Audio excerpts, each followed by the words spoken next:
சாய் பக்தர்களுக்கு என் அன்பு வணக்கங்கள். ஓம் சாய்ராம். என் அன்பு குழந்தையே, உன்னிடம் உன் வாழ்க்கைக்கு தேவையான ஒரு விஷயத்தை பற்றி பேச வந்துள்ளேன். மிக மிக முக்கியமான விஷயம். கேட்காமல் சென்று விடாது. வாழ்க்கையில் இரவும் பகலும் மாறிக்கொண்டே தான் இருக்கிறது. ஆனால் நமக்கு தேவையான மாற்றம் இன்னும் வரவில்லையே என்று எண்ணுகிறாய். என் அன்பு செல்லமே, உன் எண்ணங்கள் ஈடேறவில்லையே என்று வருந்தாதே. உனக்கு எதை எப்பொழுது செய்ய வேண்டும் என்று உன் சாயப்பாவை தவிர வேறு யாருக்கும் தெரியாது. கஷ்டமும் நஷ்டமும் உன்னை நாலாபுறமும் சூழ்ந்து கொண்டு தான் இருக்கிறது. மற்றவர்களின் ஏளனமும் வாழ்க்கையில் வெறுப்பிற்கு கொண்டு போகிறது. உனக்கு நடக்கும் அனைத்து விஷயங்களும் சரியான காரணங்களோடு தான் நடக்கிறது. நடக்கவிருக்கும் விஷயங்களும் நல்ல நேரத்தில் தான் நடக்கப் போகிறது.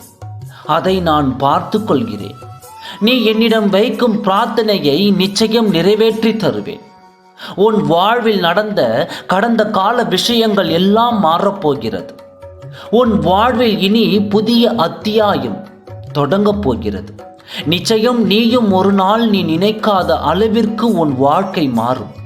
பொறுமையாக காத்திரு. அப்பா, நான் இருக்கிறேன். நீ இப்பொழுது இருக்கும் இந்த சூழலில் தைரியமும் தன்னம்பிக்கையும் மட்டும் விட்டுவிடாதே. உன் தன்னம்பிக்கை தான் உன்னை மறுமலர்ச்சி அடைய செய்ய போகிறது.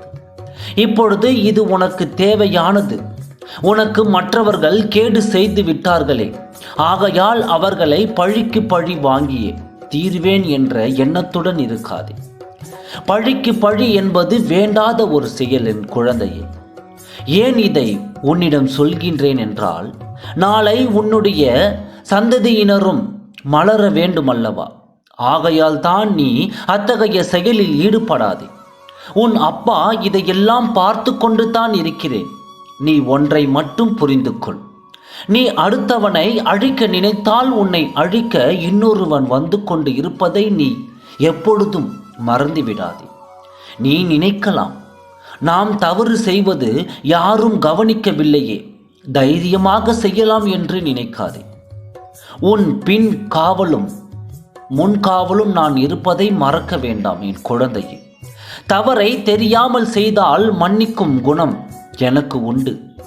செய்யும் தவறை தெரிந்தே நீ செய்ய வேண்டினால் அவரை ஒரு பொழுதும் நான் மன்னிக்க மாட்டேன்.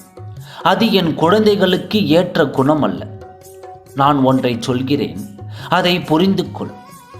இந்த பிரபஞ்சத்தில் என்னை தவிர உன்னை பாதுகாக்க வேறு எதுவும் இல்லை. உன்னை என்னிடத்தில் ஒப்படைத்துவிடும். நான் பார்த்து கொள்கிறேன். இந்த சாயப்பாவின் அருள் எனக்கு எப்பொழுதும் உண்டு. ஓம் சாய்ராம். நன்றி.